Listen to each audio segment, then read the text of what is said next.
Hello, good afternoon, everyone. It's a Friday live stream with Con. Becky's not here, if you noticed.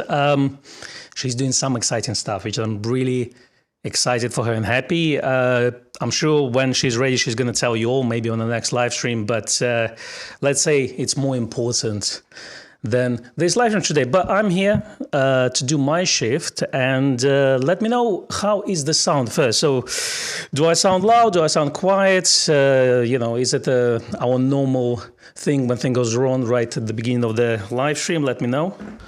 I'm just monitoring the chat as well. So the chat is open for subscribers only today, just because I'm alone, and if there's a lot of people in the chat, then it will be very difficult for me to read the comments, and I want to have a conversation with you. So if you'd like to participate, do subscribe to the channel. Then it should let you into the chat, and you can always unsubscribe later on. That's not a problem at all. Hello everyone from all over the world. Yeah, we got people from all over the world, so which is good. And some controversial opinions are already flowing. A couple of things. So house rules. Becky's not here, so we're gonna have house rules. Let's be civil. Let's not call people names. That's good, especially say, I don't like when people blah blah blah, amateurish, yada yada yada.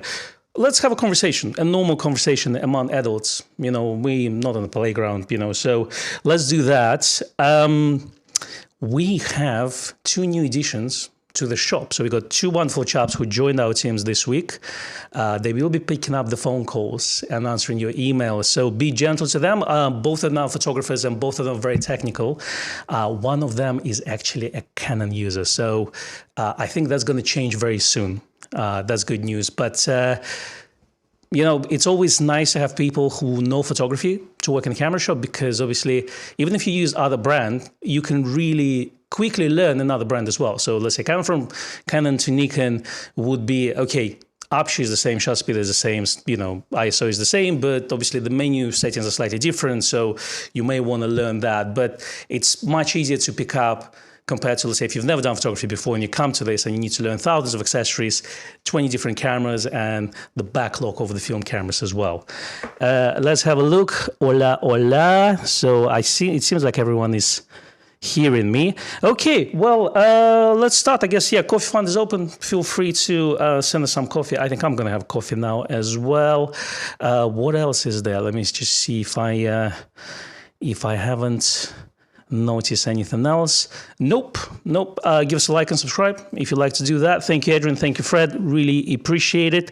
Okay. Oh yes, there's some controversial ones flying. I'm going to start from the earlier one. So Andy started with his controversial opinion, saying why people buying let's say really wide aperture lenses, and then just shooting at wide aperture all the time. So let's say the example there is buying 85 1.2.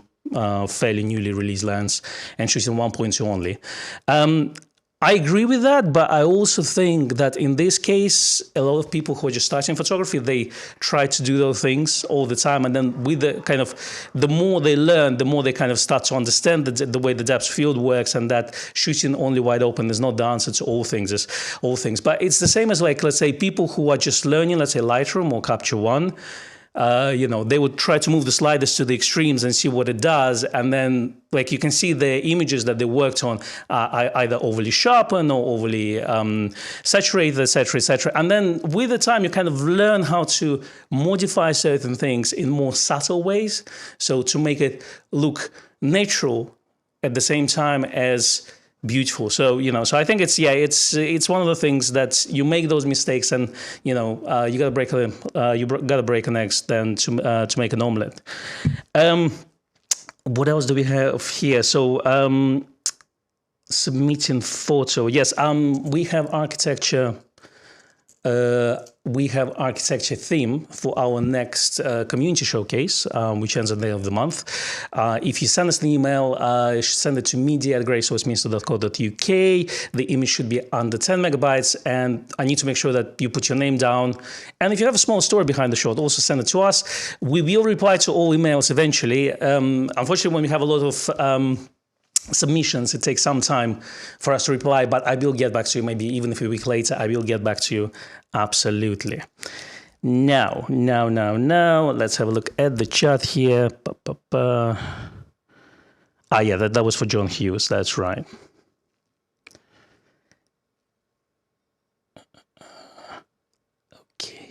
Oh, yeah. So JPH had an interesting comment. He said that he finds the new Nikon lenses a bit too clinical and lack of character. And to a degree, yeah, that's an interesting opinion, and I agree with you that they're too clinical. And I want to actually ask the chat, what do you think? Would you prefer more clinical lenses, which is basically a lot of lenses nowadays? You can't, if you buy a first-party lens from Nikon, Canon, Sony, Fujifilm, all of them are going to be quite clinical. So, very rarely they're going to have a character. So the question is, what do you personally prefer? Like for me, obviously for commercial work, I would get the Holy Trinity from Nikon, the 2.8 zooms, 24-70, 70-200 and 14-24. So I've got 24-70 already. So the other two I will buy at some point. You can go for the 28-75, 17-28 and 70-180 lens as well. That's a good option as well. But I would say what I did find that for my personal projects, I tend to lean more towards character lenses. And I do now enjoy to use all the lenses on the bodies. And it's just, again, there's nothing perfect in this world. So yes, you could it's one of the things, it's an artistic choice to a degree. I wouldn't say one is better than another one. So, as if we apply, let's say, logic to a lot of things, yeah, we're gonna think that, yes, clinical is better because obviously we get the perfect image, the way it shows world. But sometimes we're talking about capturing the image and capturing the soul of the image, And again, you can call soul whatever you want to call it. Obviously, it's something that you can't really measure it, but I think that's what some older lenses give you for the shots. And it's very similar debate to film versus digital as well, And obviously, digital is perfect. Digital is much better than film. There's no denial of that, but there's a reason why people lean towards film per se. So I'm just going to ask you a question in the poll, and you're going to say which one you prefer. Clinical versus character lenses.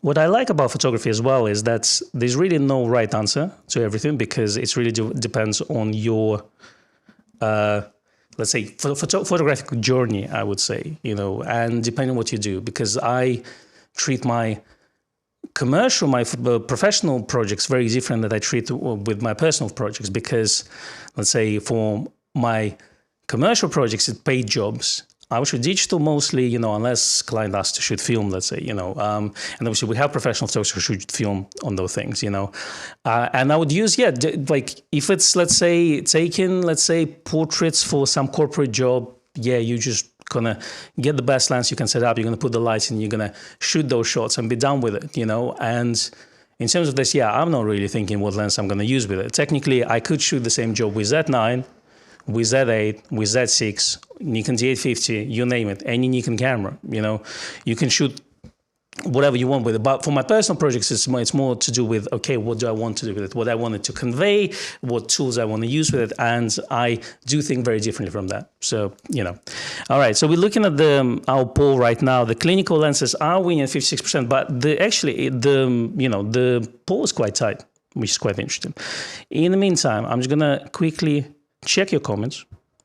Let's see what we have. Oh dear. Okay, so Sam is in the chat. He's pinning the comments for me to read. Thank you very much. I appreciate that. So Sing Cryptic says, my unpopular opinion, at least unpopular on the internet, Nikon is not a potato and outperforms most other bodies on the market at the same price. Okay, I think personally, it doesn't matter what brand you buy nowadays, you're going to get a good camera. I think we reached a point where those cameras are very, very good. Obviously, the more you'll pay, the better performance you'll get. And there's no denial that, let's say, new Nikon bodies like Z8 and Z9 are cutting edge and definitely can compete with other brands, And there's a reason why people are upset because waiting for Z6 and Z7 Mark III cameras, because they want to get the same performance. They definitely want to get the same performance. And that's the reason why they say when the rumor about retro camera comes out now, and people just get triggered, people get upset. They rant in the comments on YouTube, you name it, for the camera that hasn't been released yet. And from one point, I understand. Yes, absolutely agree. We need Z6 III and we need Z7 Mark III right now. It's absolutely no doubt about that. But I think if those cameras are not there yet, that means they're not ready. I agree. I would prefer them to be ready, but I think that there's a reason for that. There's a reason why, let's say, we're not, let's say, I don't know, like, as, you know, again, I don't want to go into the resolution talk because, you know, you like me when I say I like high resolution cameras, but I do want Z6 Mark III to have a high resolution, you know. Obviously, it's stacked sensor, you know, fast readout, etc. So I wanted to go above 30 megapixels. You know, I don't need to go 45, but just, you know, higher. 33, 36, you name it, you know. So, if we're going to get another 24.5 megapixel sensor on Z6 III, it really, really has to do a lot more than the Z6 Mark II body, not just fast autofocus, you know? So it really has to do some magic, you know? So, and I think it's just because that sensor is not ready yet, then maybe that's the reason it's not coming. Z7 Mark III, again, we've discussed this on a podcast, and I'm sure you listen to our Nikon report. I would like to have a slower sensor with a higher resolution to 60 megapixels, you know. If it doesn't happen, it doesn't happen. If it's 45 megapixels, it's not going to be over. You know, I'm not going to switch to another brand or anything. And, you know, with those things, obviously, everyone's woke on the internet. And, you know, when people get overly dramatic on those things, I do find it puzzling, you know. But, like, I wanted Z8 to have higher resolution, you know, sensor. It's 45 megapixels. Fine. You know, not the end of the world. You know, we can continue with that. So, yeah, coming back to retro camera, I think, you know, obviously the rumors are happening now. It seems like that we may see something. I mean, you know, the thing was, yeah, supposed to come out on the 2nd, according to rumors websites, you know. And obviously a lot of YouTube channels report it as a kind of as it's kind of, yeah, it's happening now. And obviously it didn't happen. There's a reason why we released that video on 2nd Wednesday morning saying this camera is not here. You know, we've recorded it on Monday. You know, there's a reason for that being, you know. But I had a poll on my Instagram just asking people, do you think Nikon will release a retro camera on the 2nd of August? And I had, I think, 60% people said yes. And that's the power of the rumors that can be created, if you see what I mean. So, you know, someone puts a thing on somewhere and then big website reports it. And then everyone else, it just spreads. It just spreads, you know. So I think Andy's pointing out why, you know, is it a small minority or not? Well, the problem is it's not a small minority of people who are interested. Everyone is watching it. You can just see the numbers. You know, you type in Nikon ZF or Nikon Retro on YouTube, you see the viewing figures, you know. So if it's being viewed, that means, you know, the viewers would want to know that. You know, they would want to learn about that camera, you know. So I don't want to say you're part of the problem, but, you know, there's a reason why the clickbait exists. You know, I don't think it's right personally. I don't think it's right. I don't think it's correct. I think there's a better way to do that. But click and bait has stats that prove that it's working. You know, there are numbers behind it, unfortunately. And it puzzles me that it's so easy to bash the YouTubers nowadays. And, you know, like, there are YouTube channels that I simply don't watch, the big channels. But the big rumor websites, for somehow, they get the pass on those things. I mean, you know, coming back to Z6 II and Z7 II autofocus filmware, you know, that's been reported 2 years ago. We're now seeing another article saying, yeah, there's ZF full frame happening, and we're going to have Z6 II, Z7 II autofocus firmware upgrade. Again, 2 years later. Seems to be fine. No one cares. I think responsibility lies to everyone, you know, and the way we look at the, let's say, Nikon Report podcast from our side of things, we discuss those rumors, but we discuss once a week. And idea of this podcast is for us to discuss it and share our opinions about that. And hopefully you care enough to listen to that. Obviously, if you don't, you don't. So, you know, but the idea is to discuss, I don't agree that ZF Retro is going to have 45 megapixels. It's not going to happen. You know, that's my opinion. You know, again, I can't be wrong on this. You know, but I just don't, again, I'm just trying to think logically, and I'm trying to think, well, why would they put 45 megapixel sensor in the same body. What's gonna, like that's gonna kill Z6 II. If they need to, to Z6 II to sell, let's say till next year, whatever the new announcement is, what's the point? They need to sell Z7 Mark II before the next announcement, and why would you do that? I mean, from my point of view, of course, I would love 45 megapixels in Nikon ZF. For me, that would be amazing, and again, I would just put, manual focus lenses on it. I don't need FTZ Mark III. I would be happy with the prime lenses, manual focus, get enough resolution to last me for 20 odd years. Amazing, So, but I just don't think it's happening. I don't think it's going to happen. All right, let's move on to another one. So another unpopular opinion comes from Craig C. And we have, I'm a natural light photographer. Never learned to control and leverage light. Well, Craig, there's absolutely no issue with that. I think if you like to learn studio photography or flash photography, I think you may have fun. It's always fun. I remember when I did BTEC National Diploma in Photography in England, 2-year course. Our tutor gave us old Metz flash. The old Metz flash that's twice the size of the camera. It comes with its own base plate that you attach to the camera and kind of sits sideways. It's a big guy. They gave us the flash. They say, you got a day, go figure it out, how it works, no manual, nothing. Go figure out how it works. Come back to me, we're going to talk in the evening, we're going to discuss. That's how we learned. And I think, Craig, you might have fun doing that. It's definitely an art. And it takes years. Look at, like, let's say, from the guys in chat, let's say, look at Seth, who does studio photography and does workshops. It's incredible stuff, And again, learning how to use flash is a half of the problem. Learning how to set up the shoot and make it as natural possible looking, or get the effect that you want to get. That's another, half the step, and that may take years to get to that perfection. It's incredible. Let's have a look. So thank you very much, Paul. Paul says, obviously character is better, just like records are better than CDs. Enjoy the coffee. Thank you, Paul. Yes, vinyl is better than CD. I've got a CD player recently, actually, just in case, but I do like my vinyl. Thank you, Vince. So Vince says, unless it's film, video, or straight out of the camera, character is irrelevant, as you can add character. Yes and no, because some optical characteristics of the lenses are slightly different. So like, let's say bokeh gets a little bit busy or swirlier, or you get huge fall off in the corners. Some lenses have barrel distortion.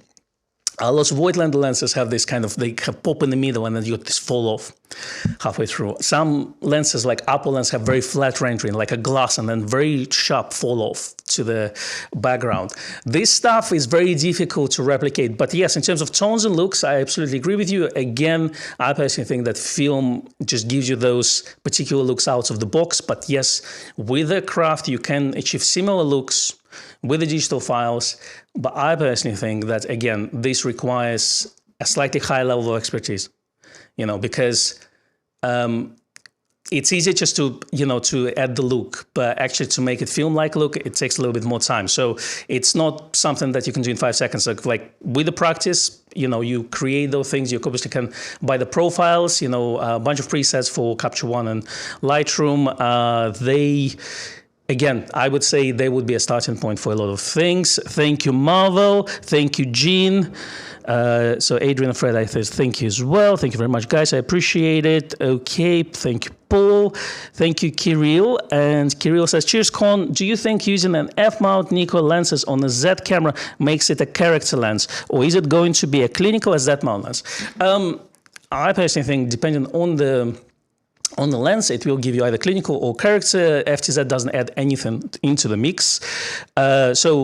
Nikon, let's say looking at F-mount autofocus glass, if you're looking at the latest G-mount stuff, there are not many character lenses available. I think 58 1.4 is probably one of those character lenses. 35 1.4 G also is a bit of a character lens because it's a little bit softer. It's not as sharp and clinical. So those would be, I would say, I would call them character. The rest, if you put, let's say, 24-70 or something like this, then they would be clinical as they were on the F-mount. Now, what's the interesting thing is, what you'll notice is, and that's what actually something that Tom Hogan written last week about. He has this article about some common questions people ask about Z system, and people ask, do Nikon F-mount lenses perform the same way as they perform on Z bodies as via FTZ adapter as they would do on F-mount bodies. And his answer was that anything over 50 millimeter focal distance, so longer focal distances, they would perform pretty much the same as they would perform on the F-mount body. So let's say if you got, let's say 600 prime F-mount, it will perform very well on camera like Z9 or any mirrorless body optically. And autofocus actually on Z8 and Z9 should be even better compared to cameras like D5 and D6. That's what he said. Now, for wide-angle lenses, the situation is different. So anything below 50, so wider than 50, that's where, according to his test, and I actually agree with him, something like 24-70 glass is a lot better on Z-mount compared to the F-mount versions. And that's the reason why I actually upgraded my 24-70 non-VR F-mount to the Z-mount version. Because, yeah, if you're shooting wide angle, you will notice a big difference in terms of performance of those lenses. So the new lenses are just superior. And just, yeah, in terms of everything, sharpness, chromatic aberrations, just overall distortion and things like this. All right, so next one up that Sam pinged me says, Joe Vlog says, unpopular opinion, Z-kit lenses are ugly, compare with classic F lenses. Yeah, I guess, I don't know, everyone is different, you know, everyone is different. I guess I do like old lenses the way they look, but again, a lot of the things, I know we buy a lot of things because of the looks, but if you look from practical point of view, I mean, the new lenses are superior. I mean, there's no doubt about it. It doesn't, as I say, but it doesn't matter. If you like your old lenses, why not? If they give you the look that you want to achieve within the camera, that's absolutely fine. Again, the beauty of digital technology is you get that perfect result and then you can de-enhance it. Not enhance it, but de-enhance it if you want to, if you shoot film. But obviously you can enhance it as well. You get the raw file. That's the beauty of that. All right. Thank you, Gary. I appreciate it. Okay, let's see what else. Yes, John says, yes, probably one of those Mets 45s. Yeah, one of those. Good flash. I mean, can be bought really expensively nowadays. A good, fun flash. Okay, Andy has another opinion. So he says, use of graduation filters for landscape are tools of the past. Far better to capture, break, and fix in the post with linear grads. Yep. See what you mean? Yeah, software, RAW, all that. Again, it depends what you want to achieve. Some people prefer to get things in camera, and that's why they would buy tools to achieve those things in camera. Some people would say just shoot RAW, adjust in the post, and the RAW files nowadays capture so much detail that you have all that information, you know. So I guess just don't overexpose. You know, just shoot for shadows, you should be absolutely fine. No, shoot for the shadows. Basically, you can underexpose and get the details in shadows. If you overexpose and you blown out your highlights, it's highly likely you won't be able to recover them. Okay, JPH is asking, not only the result, but all the engagement with aperturing and manual focus adds to the pleasure of taking photos with character lenses. I agree. Experience is a lot of it. Again, I'm really enjoying, you know, I shoot film a lot. I really enjoy to use manual lenses for the tactile feedback, for the clickiness, for, you know, the aperture, for the, you know, smoothness of the focusing ring. I totally agree with you. That's the whole experience, you know. Again, it's one of the things there's no doubt you buy the latest camera, you buy the latest glass, and you press and the images are there, or 20 frames per second of those images are there, you know, 100 shots of the same bird sitting, not even flying, you know, like all those tools are given for you. They're really easy to shoot photography. As I say, when we reviewed Z9, I'm not a wildlife photographer. I found it super easy to do. And obviously, I know that the skill of that comes with years of experience. But the tools you get now, you can get now by spending money when starting out, can get you to get very acceptable results straight out of the box, which is incredible. I personally don't tend to enjoy that. You know, like for my photography, like if I shoot professionally, it's a different story, you know. So again, if I'm hired to shoot an event, like I'll take as, you know, Z8 and 24-70 2.8. you know, and a nice flash to put on it. I've got this B5000, you know, that's going to be absolutely fine. But for my personal work, I'm happy to shoot medium format with manual focus lens, and, you know, I'll have an external light meter and I'll measure the light and I set this up, and maybe I'll use a spot meter and I'll measure my shadows and midtones and highlights, and then I'll try to figure out, you know, what's called Ansel Adams chart, or, you know, so I'll do that, but it depends what you do as a photographer. I don't think there's right and wrong. I think there are definitely mistakes to be made and learn from that. That's for sure. All right, now we have a popular opinion from Nightbringer #1. You should like the stream, and if you haven't already, you know what to do. You know what to do. I'm the only person here, so, you know, I do apologize. You know, this is the train wreck that we go through together. But if you do like it, do give us a like and subscribe. It doesn't mean that it's going to be just me from now on. No, Becky is going to be back. Don't worry. I'm just holding the fort for the time being. All right. So Ian White has, here's my opinion. The D850 is better camera than the Z9. It is not, but if you're happy with your D850 and if you're happy with any camera that you have, that is totally fine. If it does what you want to do, it's totally fine. You know, that's the thing. You know, like, we have what? I have this Z6 and we share Z8 with Becky. Happy with Z6, what it does. Like, let's say yesterday we're filming videos. We use Z8 for half of the videos for footage, and we use Z6 for half of the videos for footage. I don't see the difference for our production values, you know, but yeah, it depends on what you do. If you're a studio photographer, you probably still good, you know, still can shoot with the 800D, you know, fantastic camera, high resolution, great dynamic range, you know, like that was my setup for like 3-4 years, and incredible camera. You can do a lot of work nowadays with the camera you have, but if you need those features like super fast autofocus and 20 frames per second, that's where you pay money for the latest tech. That's the thing. Camera like retro Nikon camera, I don't need to have that. You know, I think it's not designed for those people. You know, and if it comes there, it's fine. But, you know, I would wonder then how Nikon is going to market that thing. You know, because one point of marketing the retro camera is to market in similar way as DF. I don't know if you saw those commercials.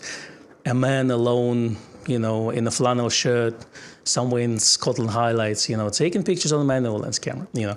But then if you can put 600mm on it and shoot at 20 frames per second, you know, then you say, well, why is this camera here and not, let's say, Z6 Mark III, you know? So the point being is I don't think ZF has to compete with any other cameras. It's its own thing like a Nikon DF. That's my opinion, if it ever happens. All right, Samantha is in the chat, and her unpopular opinion is, okay, let me just redo it. Photographers should be paid fairly for work. Try saying that in a room full of non-photographers.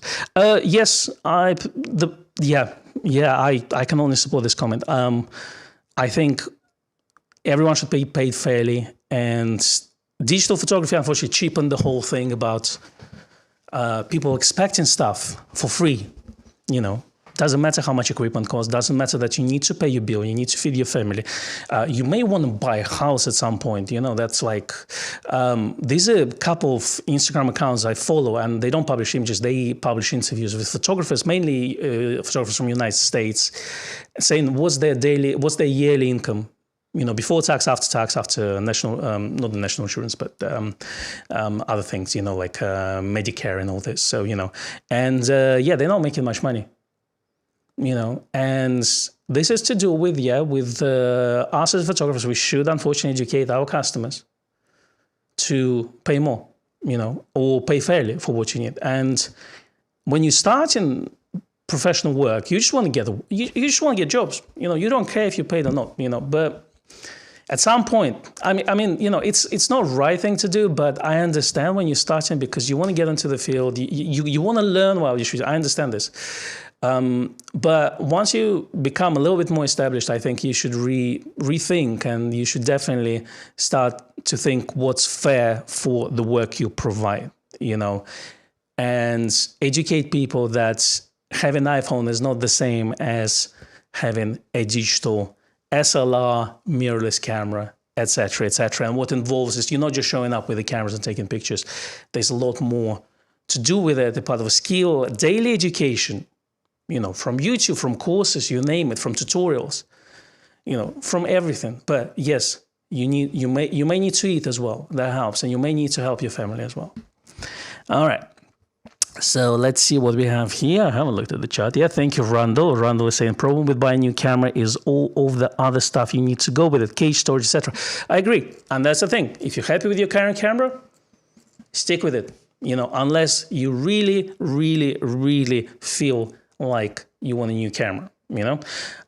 I can tell you, like I'm thinking this Voigtlander recently announced the lens for Leica mount 22.8. It's a little pancake lens, and it's a perfect tiny lens that can be put on Nikon Z mount via adapter, and it's beautifully looking, very light. But I already have 28 f2 Voigtlander, which is slightly big. It's still light and small, and it's sharper.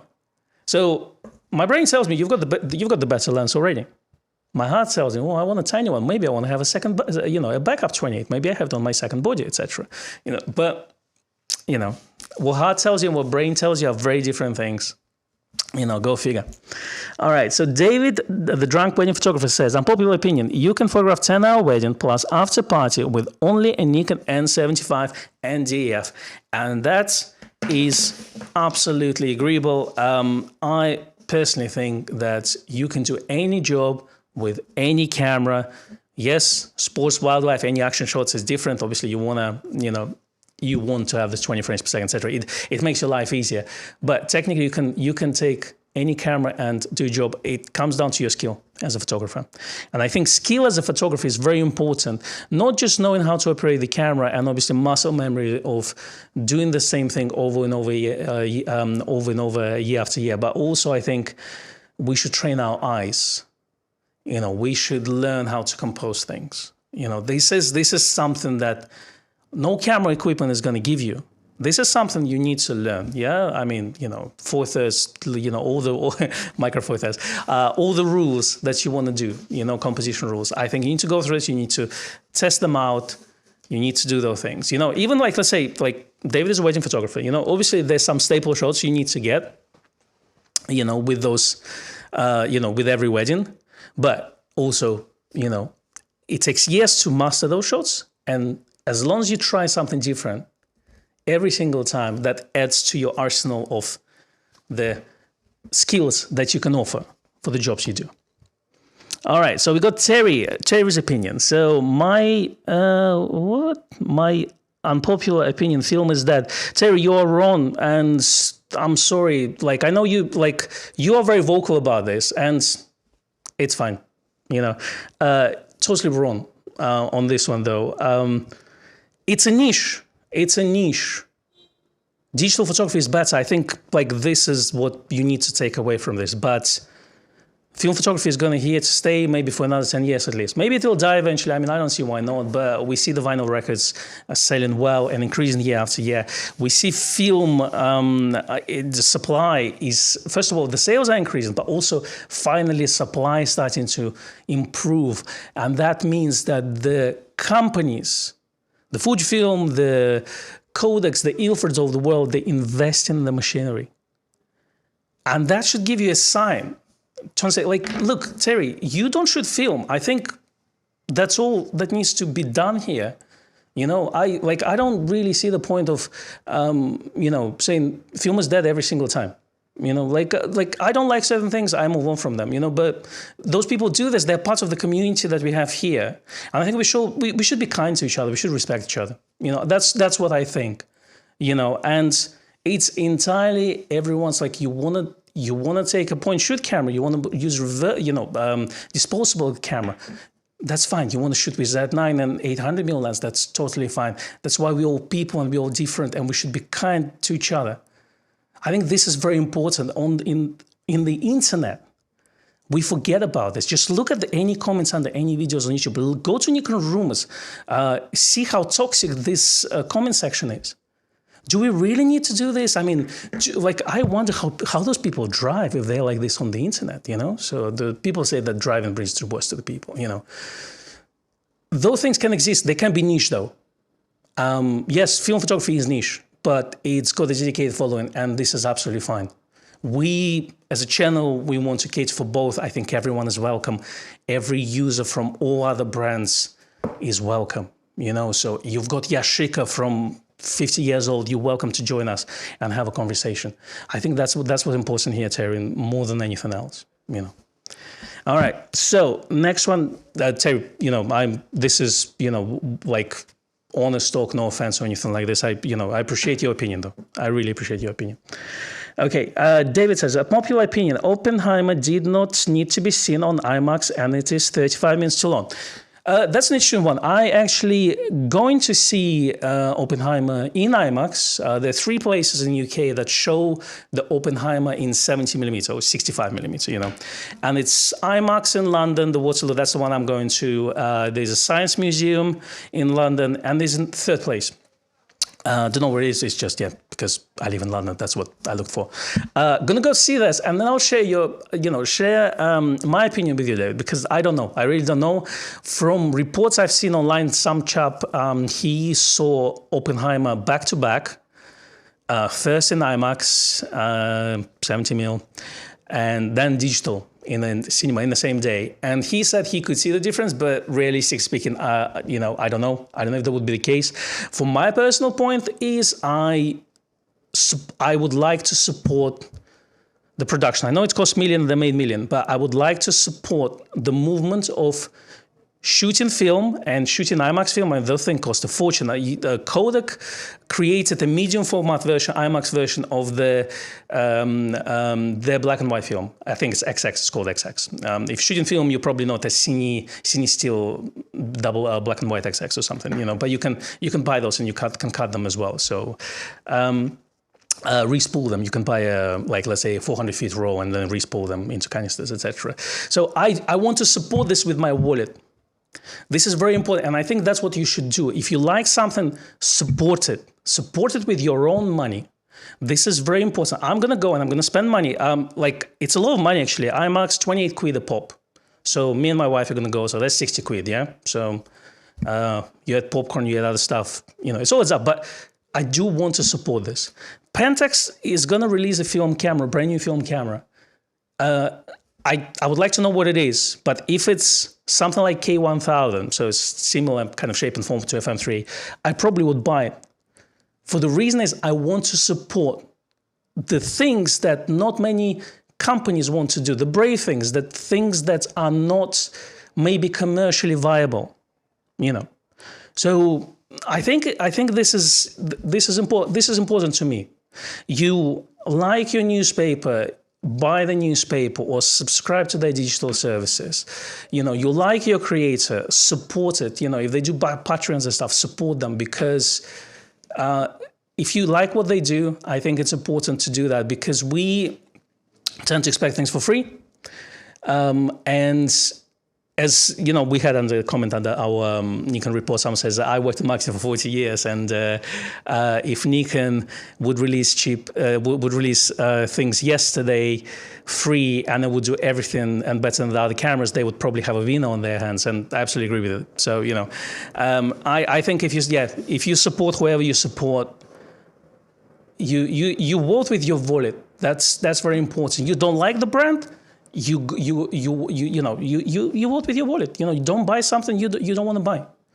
You know, very simple. All right, let's see. Nigel says, unpopular opinion, more Tilly in GOW videos. Yes, definitely. Tilly is a character. If you subscribe to my Instagram, I do publish sometimes in the stories and stuff. So, yeah, it's a cons rant, Ray. Absolutely.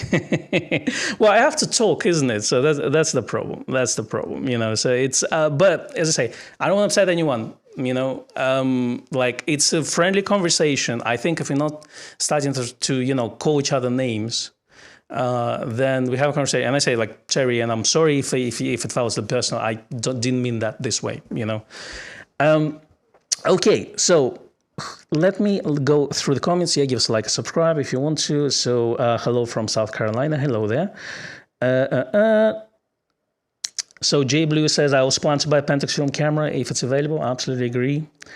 There's a lot of film conversation. I don't want to us to have a film conversation, like from that point, because I know we like stock film, and I absolutely agree with you, and I absolutely agree with people that don't like those conversations. So we can talk digital, that's for sure. That's absolutely no problem.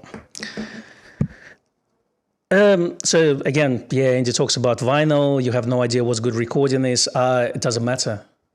Andy, you are you, and people who buy vinyl, they buy vinyl. That means they have a reason to enjoy that. As simple as that. That's the thing. Like we have, like from personality point of view, we have people who are very rational, and this is probably the best way to live your life, isn't it? Because you're rational, you take your chances, you see if it doesn't work out, if you think like, let's say, let's sell the books, we have now Kindles, we don't need the physical products, let's say music products, we have now, digital, and obviously we have FLAC format, which is lossless, we have digital photography, but if there's a reason that people are being irrational about the things and they buy the things, let them be. That's how I feel about this, So because at the end of the day, what you do is your thing, and no one else should tell you what to do. That's how I feel. That's why, like as I say, digital is better. Digital is better film. There's no doubt about this. It doesn't mean that I'm going to stop shooting film, and it doesn't mean that I'm not going to shoot digital. I'm shooting digital as well as film, and I enjoy both. And two of those things give me different things, Music, yes, I listen to music on my phone when I travel.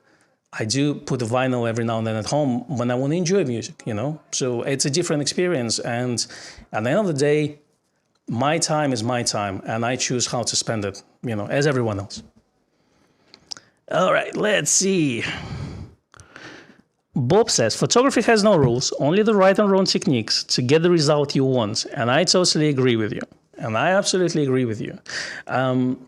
There was a conversation why it's very common to put your camera in the lens for the pictures you've shot. That was earlier in the chat. I personally don't see right and wrong about this. Obviously, if you go to any museum, any gallery, you probably won't see the camera in the lens or exposure settings on this. So, but in the user forums, this is a very common practice. I think they both have place, but I do personally think that photograph itself should talk for itself. It doesn't matter what you used. You took it on iPhone. If it speaks for itself, it's absolutely fine. If you enjoy it, you're going to be absolutely fine.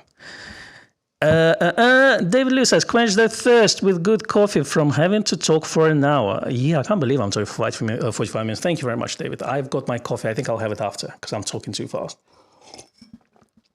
Small Brown Fox has a question. You got any D-series lenses, Con? I have a few classics and kept them. Even though I sold my D850, I miss using them and want a mirrorless solution for autofocus. I do have 28 2.8D and 51.8D on my f100. And I do like those. They're a little bit noisy, but they are short and stubby, as Becky and Seth would like to say. So in terms of this, I think that they're wonderful lenses. Obviously, they're not as good as the current offerings, but they're small and tiny, and I love them.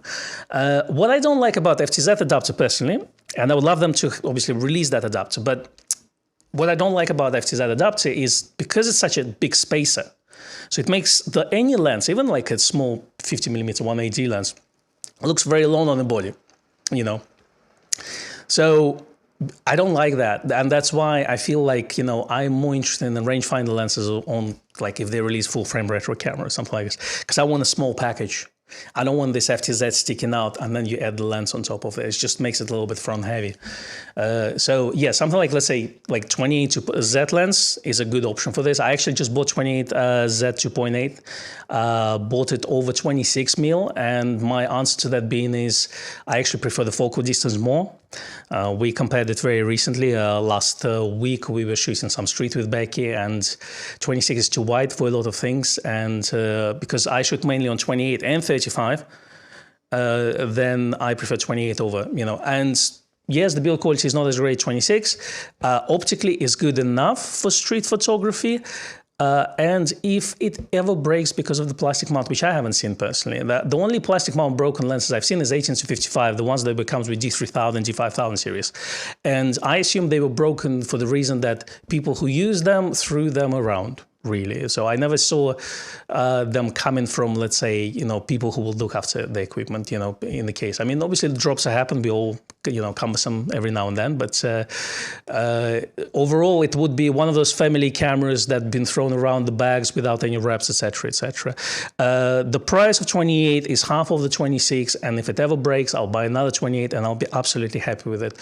That's my personal opinion. 26 is probably optically better lens, but for street photography, I don't really need that, if you see what I mean. Okay, let's see what else is here. Dave says about Oppenheimer, I thought 38 pounds for two of us in Everyman was ridiculous, and they have the nerve to put 2 pounds admin fee on it. Yeah, that's everyone does it. IMAX also has admin fee.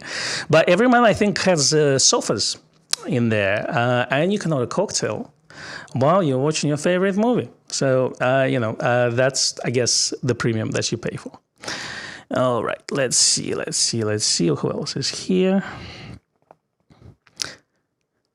John says, FTS works really well, but yeah, it is big. Yeah, I agree with you. And like this whole conversation about FTZ Mark III is, yes, it would be nice to have, but it doesn't mean that FTZ Mark I or FTZ Mark II doesn't give you the tools. Like you can use your manual focus lenses on it, no problem, and they still will be manual focus on FTZ. That's not a problem. The only niche that we're missing is the D non-D AF type lenses, so non-AFS or AFI type. Again, it would be nice to have. It would definitely be nice to have. I feel like that it's not on Nikon's to-do list though. Which is a shame, but I think it's just the way it is. Unfortunately, I could be wrong, and I would be happy if they release one. Davis says, "Hi Con, I'm just taking my Minolta out in Oxford with raw color true print I found. Hopefully it's not too old." Well, check what the expiry date is, and then it's normally you undex. You overexpose by one stop every 10 years. So that's kind of the general rule of thumb. So if it's expired in 70s, add 5 stops? Get a tripod probably for that then. All right, let's see.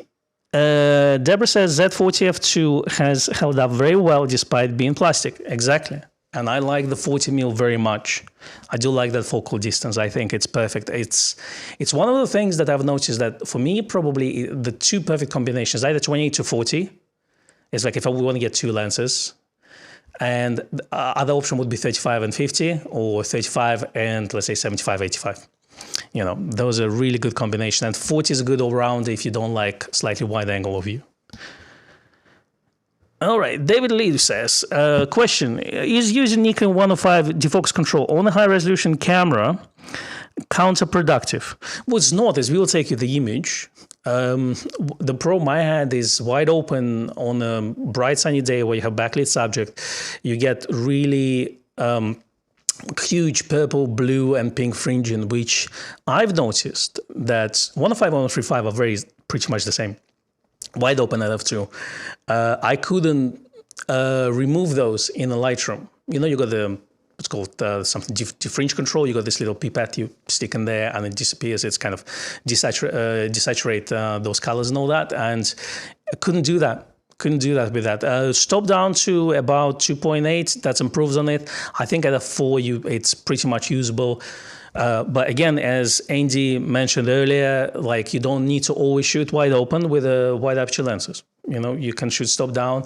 And one of the things I learned as a portrait photographer is that nowadays I tend to learn and lean towards more environmental portraiture, which means I don't really need shallow depths of field. I think it's not it's about the person and the environment, and the person and the environment tells the story. So it's a different type of portraiture. But yes, again, you also don't need to use 85 at 1.2 for shallow depths of field. Even let's say for these type shots, I think you can find yourself that one eye might be sharp, the other one is slightly out of focus if the person is slightly tilted. So even stopping down to f2 not only will improve the optical performance of the lens, it will makes the face a little bit more in the focus. All right, let's see. Who else is here? Ed Mendoza. Unpopular opinion. We artists must be wealthy to have a chance for success. Yeah, it's a tough one. Yes, it's very difficult to break through. Absolutely agree with that. Obviously, exclusions, and yes, there are some people who, get there eventually without being rich or anything like this. But, being wealthy definitely helps, not just from the point of wealth, but also generally it opens a lot of doors, from knowing people and things like this. So yeah, I do agree with that. Yeah. But yeah, like I think if you are definitely if you're talented and you do things no matter what. Because it's very difficult when you do things on your own. You do it for 3 days, and then you get demotivated because you try and things doesn't work. So have that thing where you keep trying no matter what. I think this is just kind of the self-will of doing things. I think that helps a lot. Obviously not always, but definitely that helps. Okay, let's see. Let's see what people say in the chat. My opinion, Nigel says, my opinion, the 26-2.8 pancake lens is overpriced, 400 or less. I get one. But, well, Nigel, you don't know what went in terms of optical design of this lens. Not all lenses, let's say, cost £100, and then they just decide, this one price at £1,000 and this one is £500, yada, yada, yada. So, I guess, if you look at the images, if it doesn't do it for you for the price, then you can say yes. But I think, Nikon doesn't really release something that costs very little money and charge premium price tag on it, heavily.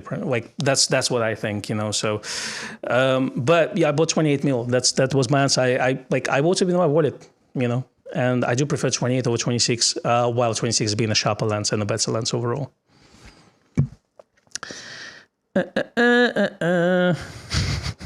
Yeah, this is how to make 1 million from being a photographer. Start with 2 million. David Lewis says, yeah, that also helps with investments as well. Yeah, definitely.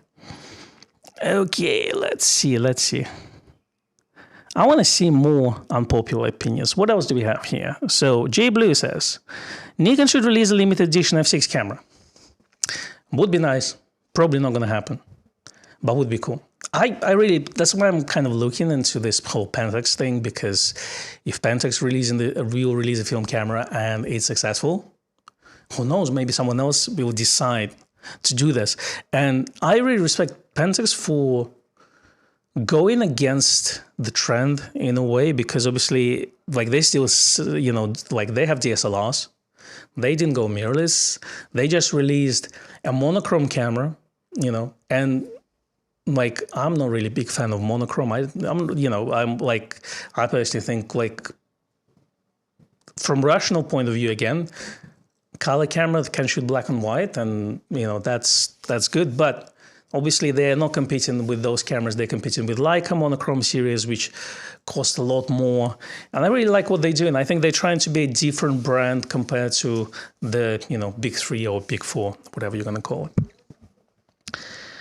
Okay. Deborah53 says, unpopular opinion, Photoshop generated feel is addictive. I played with it. It's fun. Obviously, there's a massive trend on AI on the YouTube, and everyone, even who lived under the rock, they turned out the video says, "Oh, AI is killing photography." Again, speaking of drama, as photographers, we need to learn new tools. I think that's what's important. We need to learn how to use new tools.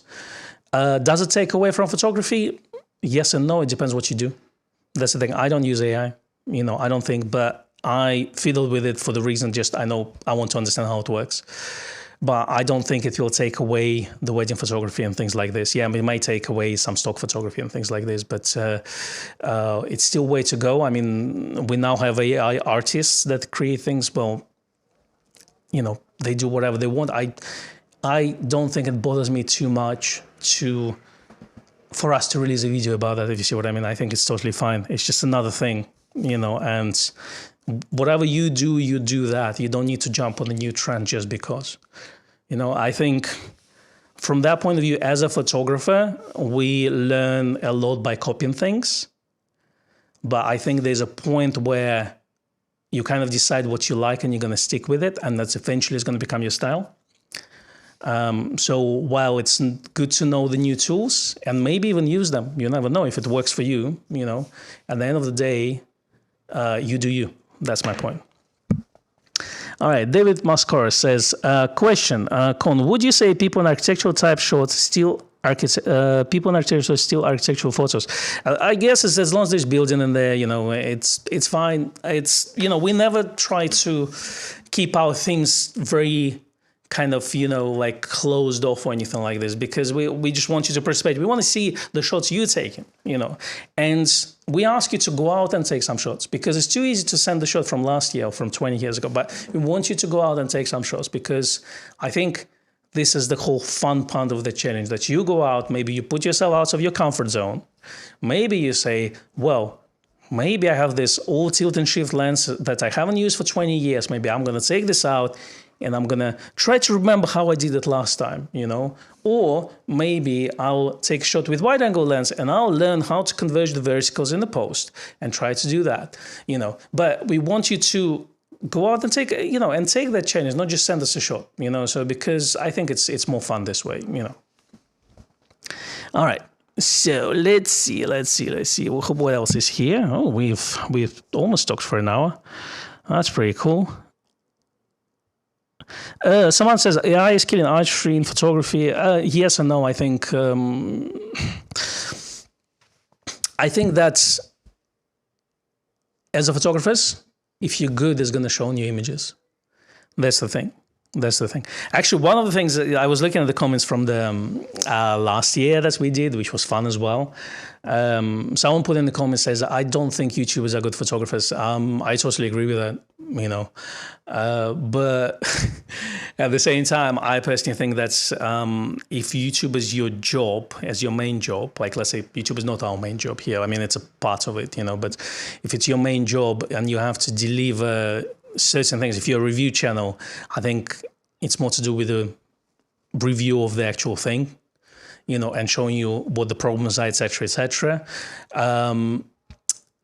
And yes, I personally think that's a lot of million subscriber channels. Also, the images don't inspire me or things like this, but also everyone is different. Some people may enjoy, some people not. Like I don't particularly enjoy, let's say, wildlife photography that much. I find it's interesting, it's pretty, like I would buy like a rare book. So I've got, let's say, Sebastião Salgado book, so, but I do enjoy different types of photography and I do look more into that. And if you look hard enough, you will find really good photographers on YouTube. Let's actually do it for the art. But the problem with YouTube is it's very time consuming to produce the content. You need to understand this. And it doesn't make money until you really go on like, I don't know, maybe 100K, maybe more, So to have that passion to release videos and to grow, and it's much harder to grow on YouTube nowadays compared to, let's say, 5-10 years ago. There are not many photographers who actually run their channel as professional photographers, because obviously they're photographers, they're real life photographers, and it takes time for them. Their main job takes more time than releasing the videos like this, But if you look hard enough, you will find great photographers on the internet, But we're dealing with volume here, and as everything with volume, unfortunately, like most of it is average. Very small percentage is exceptional. The same with artistry and AI. So if, the talent is, some people are good, but exceptional people, there's very small percentage. And so obviously some people are naturally gifted. Some people learn how to do that. And in terms of this, yeah, it's everything starts you get exceptional, and then the rest is more or less, average. Okay, let's see. Devon says, my wildlife photography includes shooting my partner's stuffed animals. So here you go. My wildlife photography, basically shooting Tilly, running around. But she's a really good test for the autofocus speed of the camera, especially when she runs towards you. It's quite, it's change of distance, quite sharp. So, so it's always fun to use something like Z8, Z9 cameras to capture that. Are those images that will go to my portfolio? Probably not. Fun images to put on Instagram, I guess. Okay. Well, I think we had an hour. I hope you liked it. If you have more opinions, then definitely put them in the comments below. I will try to read the live chat as well, and maybe I'll come back to you later on next week, and we're going to talk more about this. But Becky should be back next week, so that's good. Going to talk about something else. We haven't decided yet. Probably not film, since you don't like that very much. But I'm sure we'll find something. Maybe Nikon ZF is going to come out. Who knows? I don't think it's going to come out, so, well, not next week, But, hope you enjoyed it. Hope you're going to have a wonderful weekend. Go take some pictures. I think we need to take more pictures instead of ranting on the internet, So I definitely, I'm done for this week. I'm not going to check any comments or anything like this. So this week is going to be me, my Mi S7, and a hike somewhere, So that's going to be me, and we're actually going to go watch football as well. Going to do my Crystal Palace documentary project on Saturday. So we're going to enjoy that. The World Cup, Women's World Cup is in the full heat right now, and we're going to have Premier League starting soon as well. So I'm all excited about this. So I wish you a very good weekend, and we'll see you next week. All the best. Cheers. Bye-bye.